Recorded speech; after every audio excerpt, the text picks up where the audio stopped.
우리들의 이야기, 민들레 이야기는 흩어진 한인 디아스포라들의 삶을 통해 실천되는 선교적 리더십을 나눠가는 크리스천 리더십 프로그램입니다.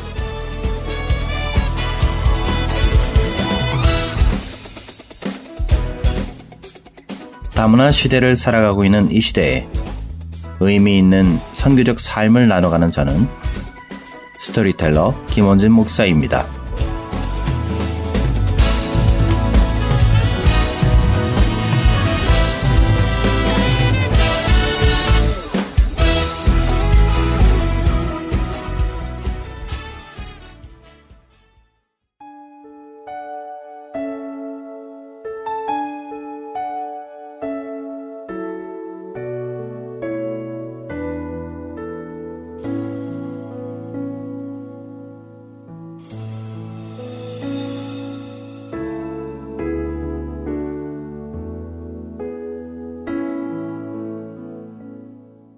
(40대) 중반의 할머니가 된 태미는 사회복지시설에서 하나뿐인 손자를 데려간 후 지난 1년 동안 괴로움 가운데 살아야 했습니다. 손자를 잃은 참기 힘든 상실감과 괴로움은 그녀로 하여금 평안을 갈구하도록 만들었고 결국 해답을 찾기 위해 교회를 나가게 됐습니다. 살면서 교회 문턱을 넘어본 적이 없는 그녀였지만 의외로 교회에 잘 적응할 수 있었습니다. 왜냐하면 처음 찾아간 교회가 변혁적 교회의 특징을 가지고 있었기 때문이었습니다. 그 교회는 관계를 매우 중요시하는 교회였습니다.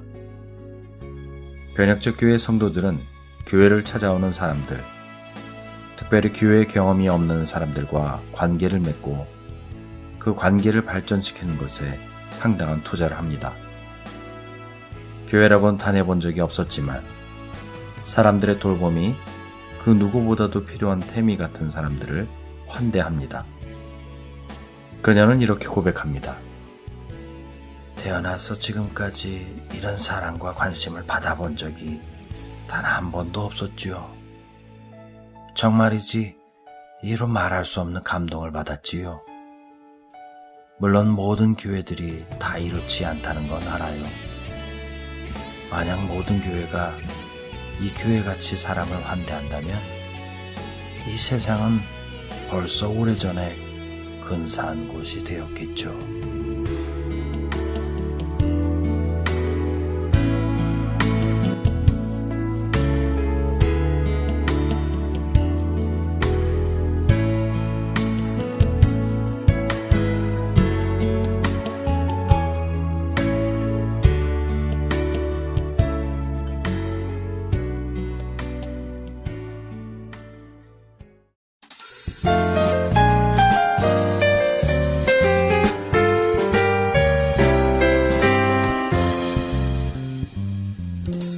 안녕하세요. 민들레 이야기를 진행하는 스토리텔러 김원진 목사입니다. 오늘은 노스캐롤라이나 샬롯에 위치한 워터쉐드 교회의 스토리로 시작했습니다. 워터쉐드 교회는 팀 레이너와 에드 스테이지 공저인 트랜스포메이셔널 처치의 변혁적 교회의 특징을 가진 교회로 소개가 되었습니다. 특별히 이 교회는 관계 형성을 위한 노력을 중요시하는 교회의 좋은 예가 되고 있습니다.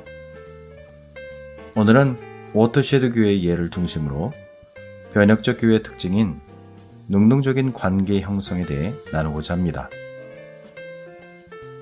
교회가 위치한 지역의 특징을 살펴보면 샬롯시는 형편이 어려운 사람들과 젊은 전문직 종사자들이 섞여 살고 있는 곳입니다. 서민주택과 호화로운 아파트가 나란히 위치하고 저렴한 식당과 최고급 레스토랑이 가까이 위치해 있다고 합니다. 다양한 사람들이 사는 지역이지만 그들의 공통점은 교회에 대한 무관심이라고 합니다. 그래서 워터쉐드 교회가 이런 무관심을 깨뜨릴 수 있는 유일한 방법은 관계에 집중하는 것이었다고 합니다. 지역사회의 관계성을 높이기 위해 여름 동안 샬롯시의 유명한 공원에서 열리는 무료 영화 관람 행사를 매년 후원하고 사회적으로 소외당하는 이웃들의 집을 수리해주고 저소득 가정에 성탄 선물을 주고 아이들을 위한 교육 프로그램을 만들기도 했다고 합니다. 이렇듯 변혁적 교회에서 발견되는 특징 중 하나는 의도적 관계에 있습니다. 팀과 에드는 의도적 관계에는 계획 가운데 능동적으로 관계를 형성하고자 하는 의도적이라는 개념과 사람들의 관계를 중시하는 관계적이라는 개념이 포함되어 있다고 설명하면서 변혁적 교회는 철저히 계획을 준비한다는 차원에서 매우 의도적이고 계획된 일이나 사역에 필요한 자원을 효율적으로 잘 활용한다는 차원에서는 매우 집중적이라는 것입니다. 변혁적 교회들이 성도 간에, 성도와 지역 주민 간의 능동적 관계를 형성하기 위해서 계획하였다면 이들은 철저히 준비하고 소기의 목적을 이루어간다고 말합니다. 그러나 변혁적이지 않은 다른 교회들은 비슷한 프로그램과 목표를 가지고 시작하지만 결국 기존 성도들 간의 친목을 다지는 것으로 마무리하는 경우가 많다는 것입니다. 친밀한 관계 형성은 변혁적 교회에 있어 최종 목적지가 아니라 세상 변화와 주님의 사명을 이루는 궁극적 목적의 밑거름으로 여긴다는 것이죠. 변혁적 교회에서 성도는 프로젝트 대상도 목회자를 도와 교회를 성장시키는 장기말도 아닌 예수 그리스도가 십자가에서 다시 얻은 세상 어떤 것보다도 고귀한 존재들이라는 인식이 필요하다고 말합니다. 사람들이 예수를 닮아가도록 그리스도의 지체로 행동하도록 또한 하나님 나라를 드러내는 공동체가 되도록 돕는 교회들은 능동적으로 의도적 관계라는 목표를 달성할 수 있을 것입니다. 변혁적 교회는 세상을 변화시키려는 의도를 가지고 사람들과 관계를 맺어가는 교회라는 것이 팀과에 대해 설명입니다. 그렇습니다. 현대의 질병과도 같은 개인주의적 삶, 관계가 단절된 세상을 살아가는 이들과 의도적 관계를 맺어가는 이유는 단 하나, 그 영혼들이 변화되어 하나님과의 관계가 온전히 회복되는 것에 있습니다. 그렇다면 과연 관계적이면서도 의도적인 것이 가능한가라는 질문이 생길 것입니다. 이를 다른 질문으로 바꾸면 관계 중심이면서 일 중심이 가능한가라는 질문과도 같습니다. 팀과 에드는 이렇게 설명합니다. 관계적이라는 것은 사실 천성적인 부분이 많기에 의도적으로 관계적이 된다는 것은 상당히 어렵다고 말하면서 양쪽 모두가 교회로서 가치 있지만 정답이라고 말할 수 없다는 것입니다. 또한 관계성도 의도성도 갖지 못하게 되면 실질적으로 변혁적 교회로 나아가는데 큰 어려움이 있다는 것이죠. 의도적인 성향이 강하면 타인을 위한 배려심이 부족해지고 너무도 관계적이면 책임감이 없어진다는 것입니다. 그렇다면 이 두 개념을 한 교회에 결합시킨다면 어떨까요?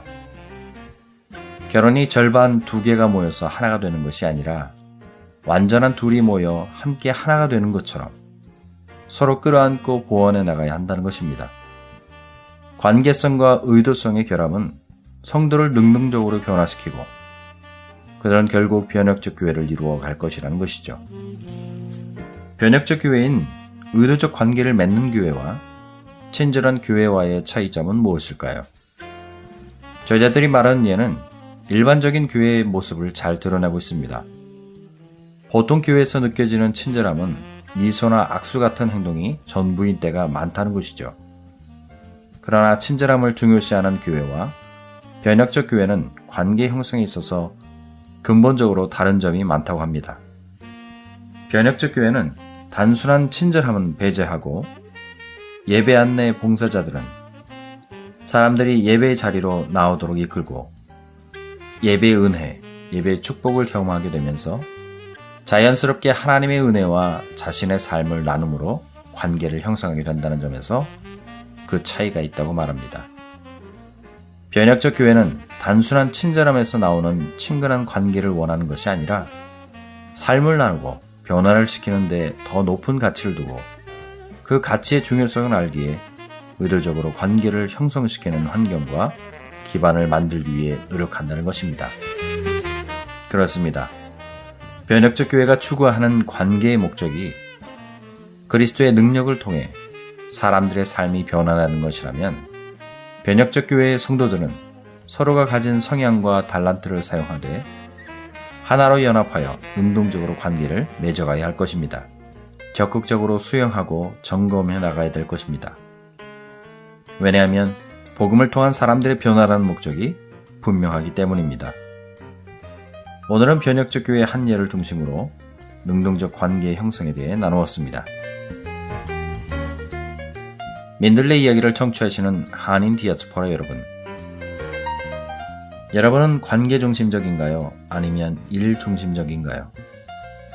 저와 여러분은 공동체 지체들과 한 마음을 품고 연합을 이루어 하나님께서 찾으시는 그 한 영혼과 능동적 관계 형성을 통해 변화되는 기쁨을 맛보는 변혁적 교회가 되어야 할 것입니다.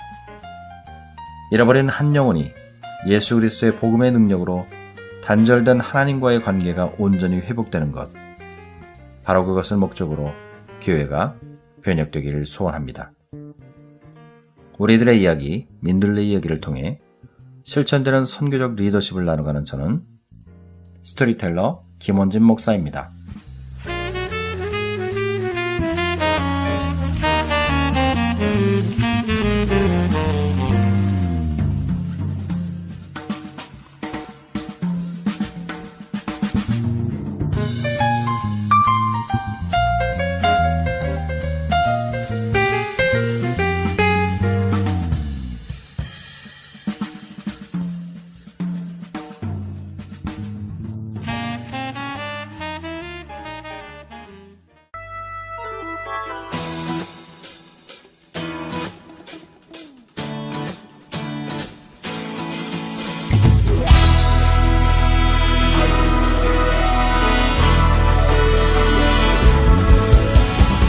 한인 디아스포라가 받는 모든 땅에 하나님의 나라가 온전히 임하는 그날을 소망하며 그들의 삶과 신앙을 세우고 섬기는 크리스천 리더십을 꿈꾸는 굿모닝 밴쿠버는 GBS 글로벌 방송과 함께합니다.